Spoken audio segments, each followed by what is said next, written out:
Welcome to Online Guruji classes. This is part 15th of our lecture series on mensuration. Those who are watching this video for the first time, I request them please to watch all part, that is from part 1 to part 14 before watching this video. Those who have not yet joined my Facebook group, I request them please join our Facebook group Online Guruji. You can also subscribe my YouTube channel Online Guruji for all latest updates. Clear? Okay. अभी तक मैं बात करूँ तो अभी तक के हमारे लेक्चर पे थियोरेटिकल सेक्शन लगभग मेंसुरेशन का हम लोगों ने ख़त्म कर लिया है. होपफुली आप लोग भी मेरे साथ प्रिपेयर कर रहे होंगे सारे टॉपिक को. एंड अब ट्रेपीजियम ही बचा हुआ है. इसके बाद वही शेडेड रीजन वाले कुछ क्वेश्चंस हैं और कुछ रैंडमली क्वेश्चंस करके लगभग 20 पार्ट में आप लोगों का मेंसुरेशन ख़त्म हो जाएगा. क्लियर? सारे एक बार गो थ्रू कर लेंगे और देख लेंगे कोई प्रॉपर्टी छूट ना गई हो मेंसुरेशन पे, या ज्योमेट्री पे भी जो प्रॉपर्टीज छूटी हुई है उसे भी हम यहाँ पर कवर कर सकते हैं, बिकॉज मेंसुरेशंस पे भी वही सारी प्रॉपर्टीज हैं. क्लियर? ओके. चलो आज हम ट्रेपीजियम डिस्कस करने वाले हैं. ठीक है, ट्रेपीजियम क्या होता है. देखो, ट्रेपीजियम पे प्रॉपर्टीज़ की बात करूँ तो बहुत सारी प्रॉपर्टीज़ है ट्रेपीजियम के. ठीक है, but we are going to discuss only those properties which are important from exams point of view. ठीक है, अगर आप लोग विकिपीडिया खोल के ट्रेपीजियम की प्रॉपर्टीज़ देखोगे ना तो पता नहीं कितनी प्रॉपर्टीज़ है, उस पर कितने कंसेप्ट्स हैं. ठीक है, बट हम लोग एग्जाम्स पॉइंट ऑफ व्यू से देखेंगे, जितना हमारे लिए इम्पॉर्टेंट है हम उतनी ही प्रॉपर्टी डिस्कस करेंगे. Clear?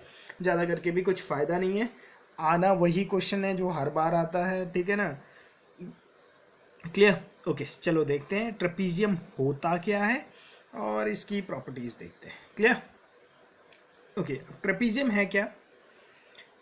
Trapezium obvious it's a type of quadrilateral, but एक स्पेशल क्वाड्रिलेटरल है. इसमें क्या होता है ना, आपके दो साइड पैरेलल होते हैं. ठीक है, सपोज मैं ऐसे बना देता हूं.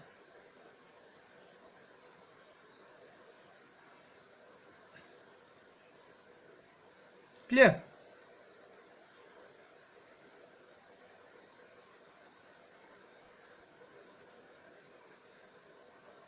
इसे नेम कर देते हैं. This is A, this is B, this is C, this is D.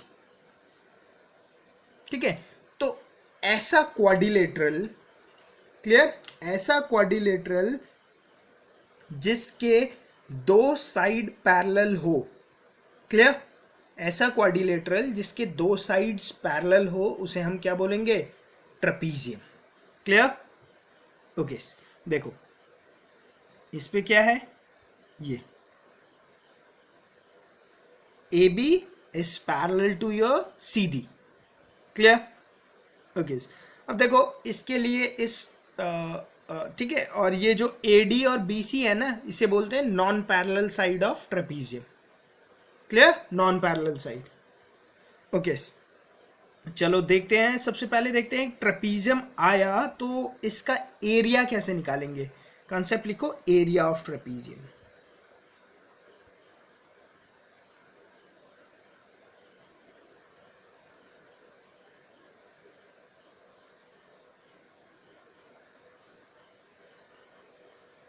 Clear? Area of trapezium. देखो, एरिया निकालने के लिए क्या चाहिए होता है आपको? जनरली आपको चाहिए हाइट. क्लियर? तो मैं क्या करता हूं, अब मुझे हाइट नहीं पता है तो मैं सी से ना एक परपेंडिकुलर ड्रॉप कर देता हूं. ठीक है, और इस परपेंडिकुलर ड्रॉप जिसे मैं करता हूं इसे मैं बोलता हूं H.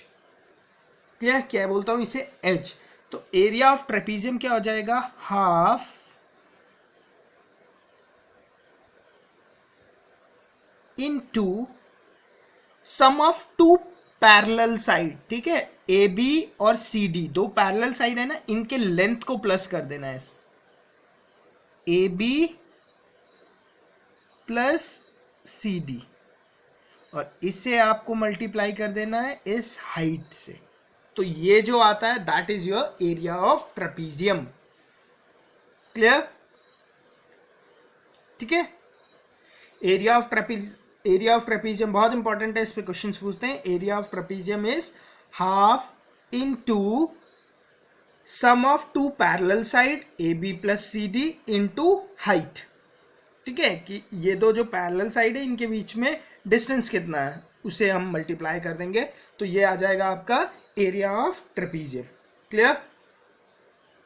Okay, next point is angle की अगर मैं बात करूं, एंगल की अगर मैं बात करूं तो इन केस ऑफ ट्रेपीजियम में क्या होगा, आपका angle A will be equal to angle D, sorry equal नहीं, angle A plus angle D कितना होगा 180 डिग्री। इसे फर्स्ट प्रॉपर्टी लिख लो। सेकंड एंगल की प्रॉपर्टी की बात करूं तो मैं लिखूंगा angle A plus angle D is equal to 180 degree and angle B plus angle C is equal to 180 degree. ये कैसे आया? ठीक है, आप लोगों को पता होना चाहिए कि दो पैरेलल, ये सारा हम लोगों ने लाइन पे डिस्कस किया था ज्योमेट्री पे, दो पैरेलल लाइन को अगर एक ट्रांसवर्स लाइन काटता है तो ये एंगल कौन से एंगल होते हैं, ये एंगल सप्लीमेंट्री एंगल्स होते हैं। ठीक है ना, मतलब इनका सम कितना होता है, अगर मैं इनका सम करूं इन दोनों एंगल का 180 डिग्री होता है। ये बात आपको पता है। Line, parallel line cut by a transverse, ये हम लोगों ने डिस्कस किया हुआ है लाइन पे। क्लियर? तो सेम है यहाँ पे ट्रेपीजियम पे, ये देखो ये दो पैरेलल लाइन हो गई और एडी एक ट्रांसवर्स है। अगर मैं इसे एक्सटेंड कर देता हूं तो angle A plus angle D is 180 degree. Similarly angle B plus angle C, ये भी क्या होगा, ये देखो ये ट्रांसवर्स हो गया, ये पैरेलल लाइन हो गई, तो angle B plus angle C भी कितना होगा 180 डिग्री। क्लियर? ओके, अच्छा अगर ठीक है, इतनी बात ठीक है। ओके, अब क्या करते हैं, इसके डायगनल्स को जोड़ देते हैं, फिर देखते हैं डायगनल्स की क्या क्या प्रॉपर्टी है। ठीक है ना, डायगनल्स की प्रॉपर्टी हर फिगर में इंपॉर्टेंट होती है। ठीक है, नया पेज ही ले लेते हैं उसके लिए।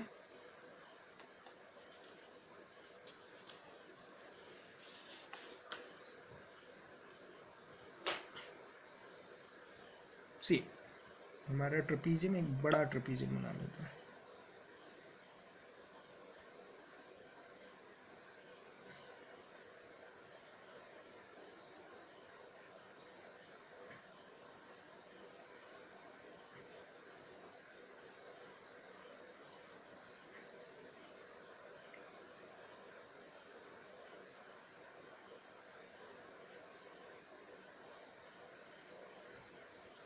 ठीक है, ए बी सी डी मेरा ट्रेपीजियम है। क्लियर? ओके, मैं इसके डायगनल्स को जोड़ देता हूं। क्लियर?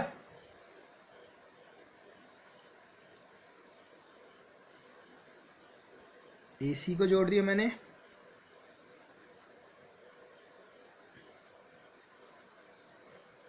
बी डी को भी जोड़ दिया। क्लियर? सबसे पहले तो एक इस पे एक प्रॉपर्टी लिख लो, इसकी डायगनल्स की एक प्रॉपर्टी होती है, वो प्रॉपर्टी लिख लो, नोट करके लिखना। ठीक है, ये बहुत इंपॉर्टेंट प्रॉपर्टी है, इसके ऊपर डायरेक्ट क्वेश्चंस आते हैं एग्जाम्स में।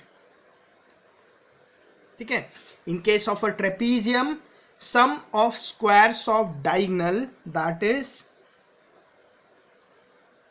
AC का स्क्वायर प्लस BD का square is always equal to sum of squares of two non-parallel side that is CB का स्क्वायर प्लस AD का square plus 2 times the product of two parallel side। ठीक है, 2 times AB into CD।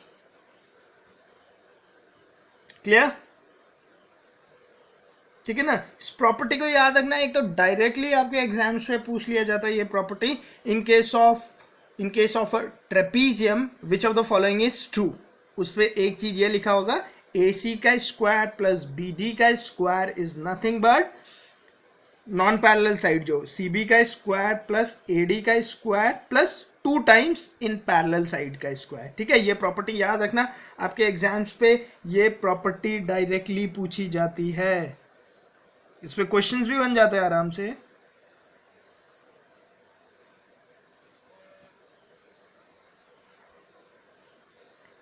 ठीक है, देखो trapezium के length दे दे, sides बता देगा कि भाई ये 6 का है, ये 4 का है, ये से 3 का है, ये 2 का है, रेंडमली मैंने बोल दिया कुछ भी। ठीक है, और बोल देगा कि एक डायगोनल की लेंथ इतनी है, दूसरी डायगोनल की लेंथ निकालो। ठीक है, तो अगर ये फॉर्मूला पता होगा तो डायरेक्टली आप लोगों के लिए बहुत ही ईजी हो जाएगा ये निकालना। अगर फॉर्मूला नहीं पता होगा तो फिर परेशानी होगी। ठीक है, ओके। सेकेंड पॉइंट, एक और बात याद रखना, इस नोट पे इसे फर्स्ट पॉइंट पे डाल दो और नोट डाल के एक सेकंड पॉइंट भी लिख लेना। ठीक है, सपोज करता हूं मैं AC का मिड पॉइंट है M1, ये भी एक पेट क्वेश्चन है। ठीक है, ये भी बार बार पूछा जाता है। AC का मिड पॉइंट है M1, ठीक है, BD का मिड पॉइंट है M2।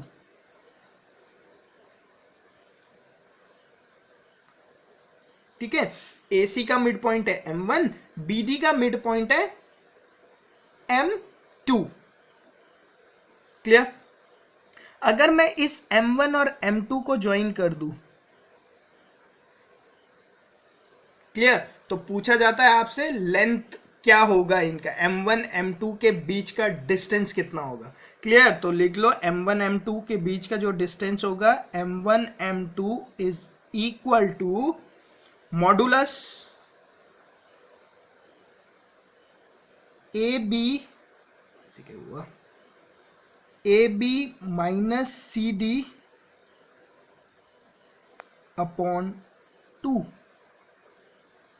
क्लियर? ठीक है, अब मॉडुलस का मतलब क्या होता है, मॉडुलस हमेशा पॉजिटिव वैल्यू देता है। क्यों? अब मुझे यहां पर तो मुझे पता है AB साइड बड़ा है, कहीं आपके क्वेश्चन पेपर में जो दिया है उसमें AB साइड पता चला 3 का है, CD पता चला 5 का है, और आप बोल दे नेगेटिव साइड, मतलब आप कुछ गलत कर रहे हो। ऐसा नहीं है, मॉडुलस लगाना है। क्लियर? मतलब बड़े वाले से जो भी पैरेलल साइड बड़ा वाला होगा उससे छोटे वाले साइड को माइनस करना और डिवाइड बाय 2 करोगे तो इनके जो मिड पॉइंट के बीच का डिस्टेंस आप लोगों को पता चल जाएगा। Clear? Okay, in case of trapezium ना, जो AC क्या है, length of diagonals is not equal to BD होता है। ठीक है ना, इनके डायगोनल्स के लेंथ बराबर नहीं होते। ठीक है, दिख ही रहा होगा फिगर में, क्योंकि नीचे की तरफ ये एक्सपेंड हो रहा है ना, तो BD वाला क्या होगा, बड़ा सा दिख रहा होगा ना AC के कंपैरिजन में, दिख भी रहा होगा आपको। ठीक है, तो डायगोनल्स इक्वल नहीं होते इन केस ऑफ ट्रेपीजियम पे। क्लियर? ये वाली property clear, second property clear. Third, एक और प्रॉपर्टी लिखना,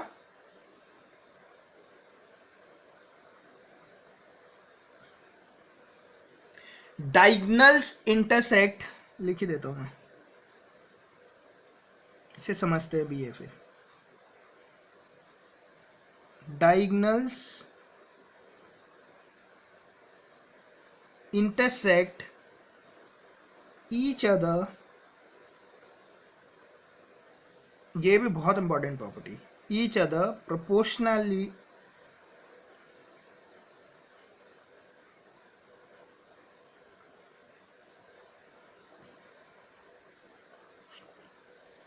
in the ratio of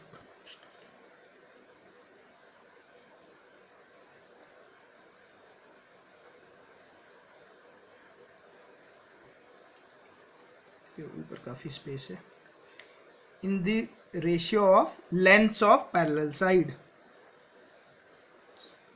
ये भी डायरेक्ट पूछा जाता है आपसे।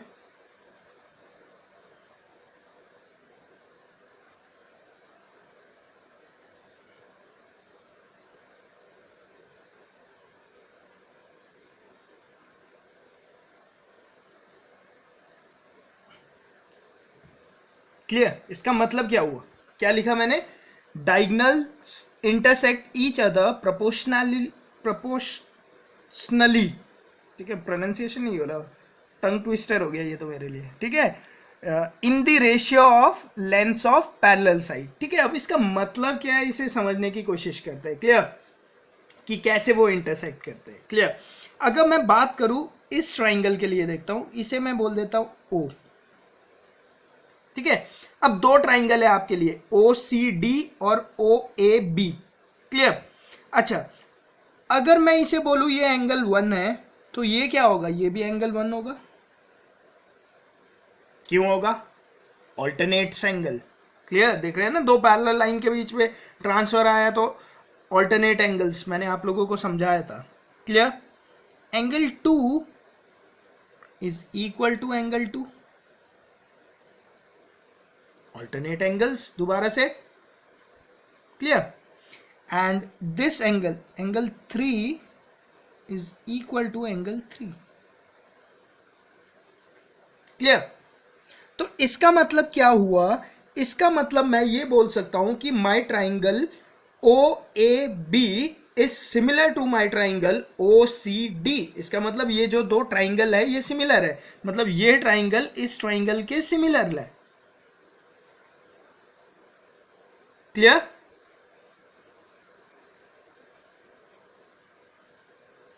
ठीक है, अच्छा, अगर ये दोनों ट्राइंगल सिमिलर है तो इस पे सिमिलैरिटी की प्रॉपर्टी लगाता हूं। ठीक है, एक साइड पकड़ के चलना है। मैंने बोला 1 के अपोजिट में क्या है, ओ बी है इस ट्राइंगल में, तो बड़े ट्राइंगल में 1 के अपोजिट क्या है, ओ डी है। ओके, छोटे ट्राइंगल में 2, इस ट्राइंगल पे, सॉरी छोटा बड़ा तो है नहीं, 2 के अपोजिट क्या है यहाँ पे, ओ ए है। इस वाले ट्राइंगल में सेकंड के अपोजिट क्या है, ओ सी है। ठीक है, इस ट्राइंगल में थर्ड के अपोजिट क्या है, ए बी है।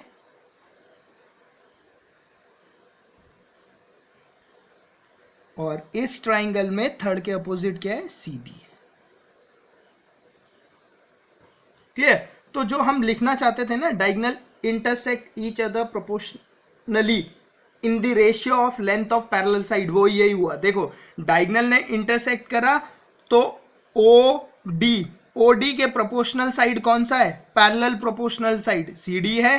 ठीक है, और ओ बी के क्या है, ओ बी का क्या है, ए बी है। तो रेशियो आ रहा है ना, O B over O D is equal to A B over C D.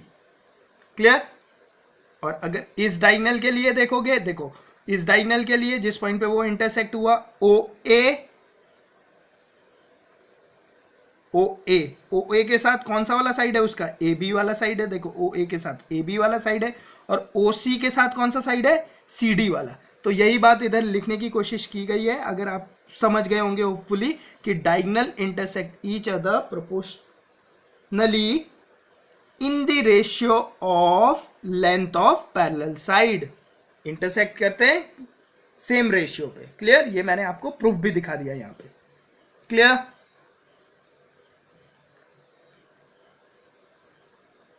ठीक है ना, ये बात क्लियर हो गई ना।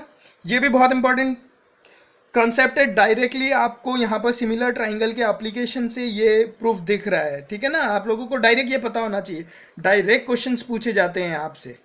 ठीक है ना, जैसे ए बी दे दिया, क्लियर, ओ ए दे दिया, ओ सी दे दिया, क्लियर, और आपसे पूछ लिया सी डी क्या होगा। क्लियर, तो आपको प्रॉपर्टी पता है तो आपके लिए कुछ भी नहीं है क्वेश्चन। क्लियर, ठीक है ना। ओके, नेक्स्ट प्रॉपर्टी देखते हैं अब।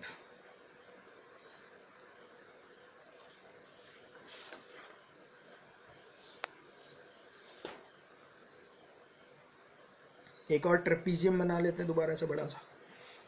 ठीक है, ये प्रॉपर्टी बहुत इंपॉर्टेंट है, आपके एग्जाम्स में तो यही प्रॉपर्टी आने वाली है, मुझे पता है पहले से।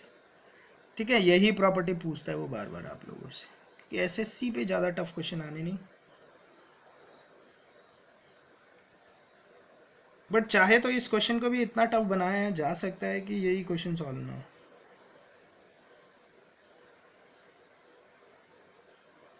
Clear, this is A, this is B, this is C and this is D. Clear, A B तो सी डी के पैरेलल है।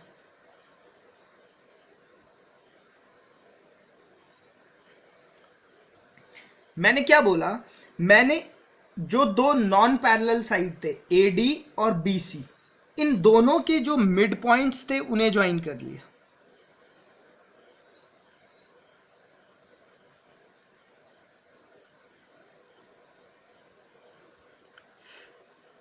क्लियर? और मैंने इसे नाम दे दिया से M, इसका मिड पॉइंट है M1 और इसका मिड पॉइंट है M2।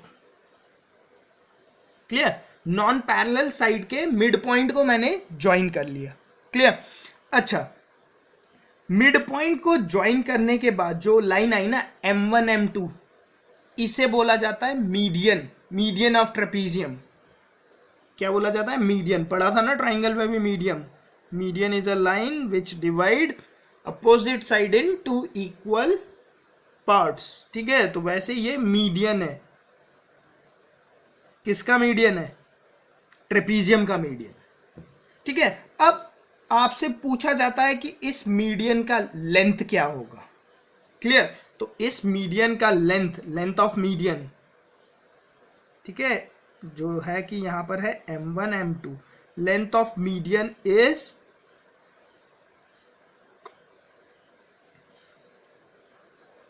AB plus CD upon 2। AB plus CD, ठीक है, जो पैरेलल साइड है उनका सम करा, डिवाइड बाय 2 कर दिया, तो आपके पास मीडियन का लेंथ आ जाता है। क्लियर? अच्छा, अब क्वेश्चन कैसे पूछा जाएगा आपसे? ठीक है, मान लेते हैं कोई क्वेश्चन फ्रेम करना है हमें, तो हम कैसे क्वेश्चन फ्रेम कर देंगे? हम बोलेंगे कि हमारे पास एक ट्रेपीजियम है, क्लियर, जिसके दो पैरेलल साइड का लेंथ है 10 सेंटीमीटर। वैसे क्वेश्चंस पे अभी मैं डिस्कस करूंगा जब मैं क्वेश्चन डिस्कस करूंगा ट्रेपीजियम के। 10 सेंटीमीटर और 6 सेंटीमीटर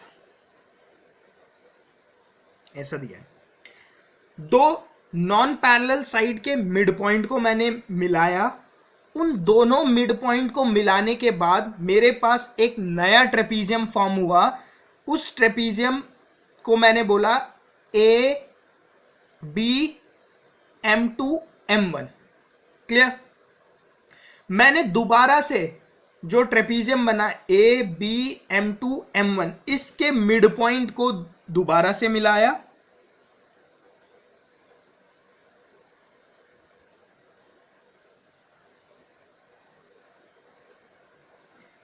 तो मैंने इसे नाम दे दिया M3 और M4। क्लियर? आपको निकालना है, ठीक है। अच्छा, एक और चीज करा मैंने, और टफ बनाते हैं। टफ तो क्या है, सिंपल है थोड़ा, मतलब क्या बोलते हैं उसे, लेंदी बना रहा हूं मैं। ठीक है, सिमिलरली जो दूसरा ट्रेपीजियम फॉर्म हुआ था M1 M2 C और D, क्लियर, इसके भी जो नॉन पैरेलल साइड थे, इसके भी मिड पॉइंट को मैंने मिलाया और इसे मैंने नाम दे दिया M4 और M5।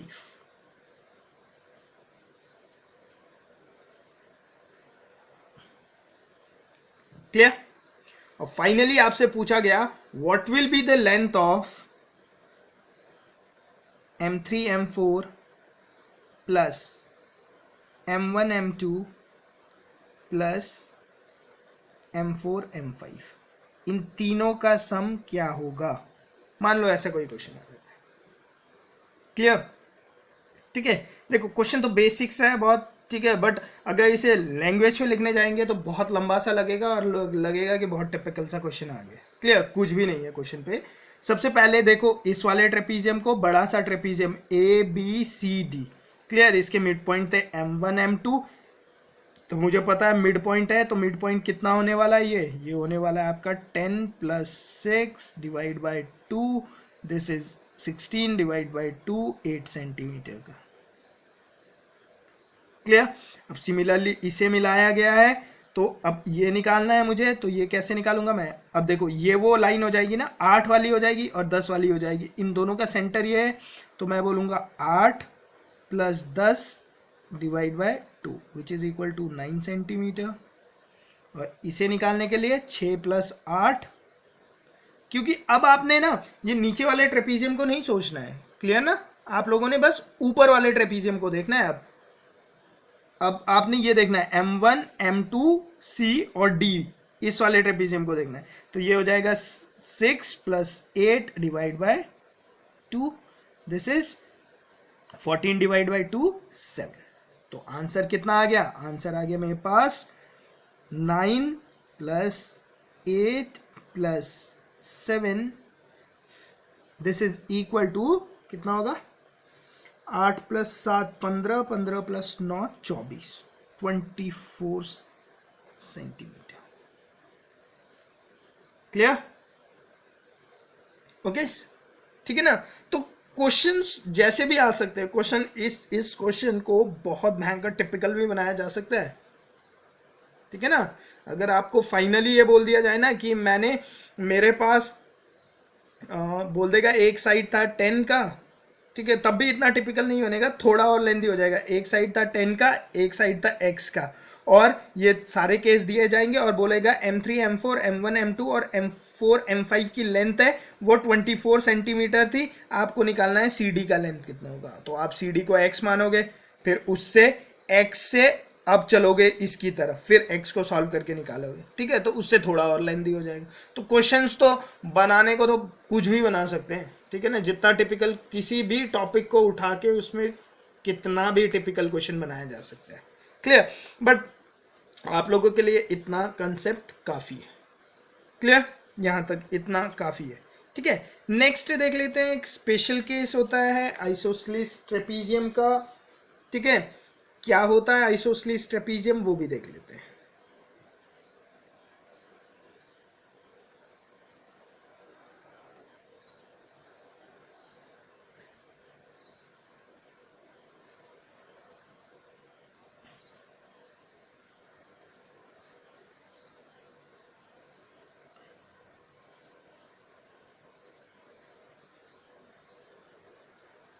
क्लियर, ये एक ट्रेपीजियम है ABCD ट्रेपीजियम है, तो आपको पता है AB पैरेलल टू CD है, ठीक है। इसे मैं बोलता हूं आइसोसेलेस ट्रेपीजियम।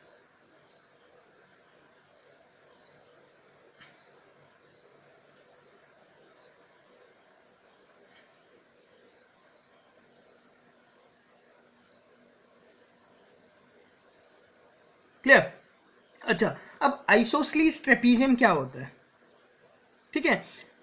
आइसोसेलेस ट्रेपीजियम वो ट्रेपीजियम है जिसके दो नॉन पैरेलल साइड की लेंथ सेम होती है, क्लियर।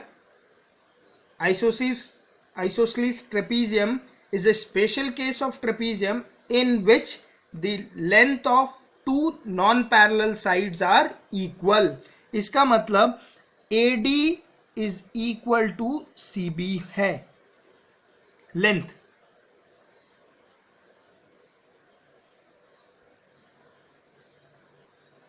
क्लियर। दूसरी बात, इनके जो डायगोनल्स होते हैं ना वो भी इक्वल लेंथ के होते हैं।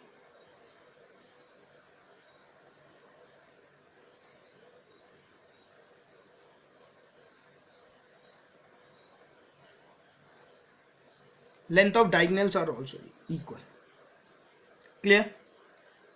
और क्या प्रॉपर्टी होती है? हाँ, अगर एक सर्कल के अंदर एक ट्रेपीजियम बनाया जाए, क्लियर,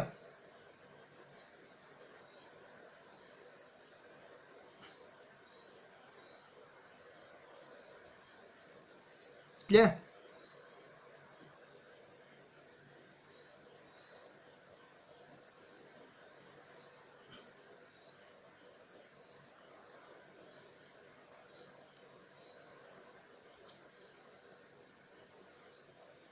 तो जो ये ट्रेपीजियम होगा, ये ट्रेपीजियम हमेशा आइसोसेलेस ट्रेपीजियम ही होगा, क्लियर।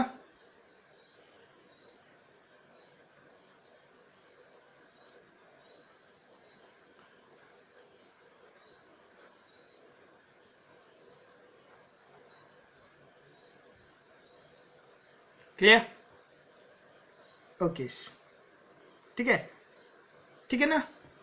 तो ट्रेपीजियम में होपफुली इतना आप लोगों के लिए सफिशिएंट है। बाकी जो थोड़े बहुत प्रूफ वाले क्वेश्चंस होंगे वो हम इसके जब क्वेश्चंस करेंगे तो उस पर देख लेंगे, बट आई गेस इतना मोर देन सफिशिएंट है ट्रेपीजियम के लिए।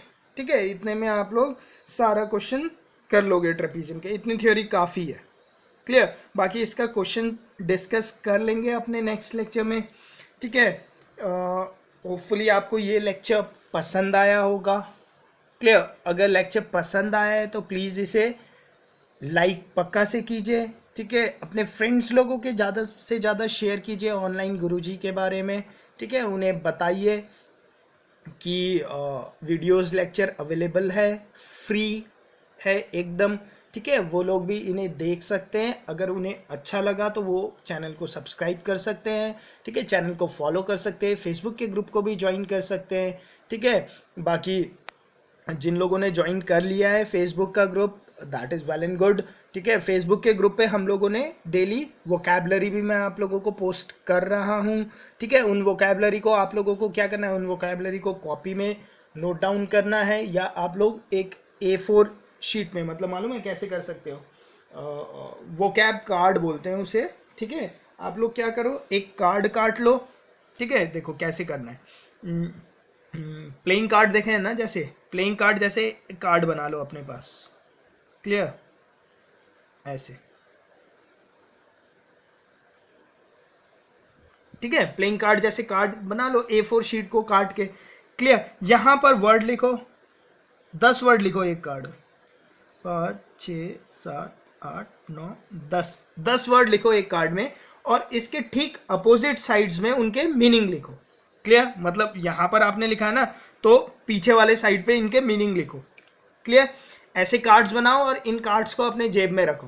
क्लियर, आप लोग कहीं ट्रैवल करते हो, ठीक है, या कुछ भी करते हो, इवनिंग वॉक पे जाते हो, ठीक है, तो इन कार्ड्स को एक बार मॉर्निंग पे पढ़ लिया उठते ही, एक बार इवनिंग पे पढ़ लिया, ऐसे ही आपके पास बहुत सारे कार्ड्स हो जाएंगे। ठीक है, तो रोज कार्ड्स को शफल करो, 2-3 कार्ड जेब में रख के घूमो। ठीक है, जहां भी टाइम मिला है, एक बार दिन में अगर 5 बार भी रीड कर लिया ना कार्ड को, ठीक है, बहुत बार टाइम मिल जाता है। क्लियर, ठीक है ना।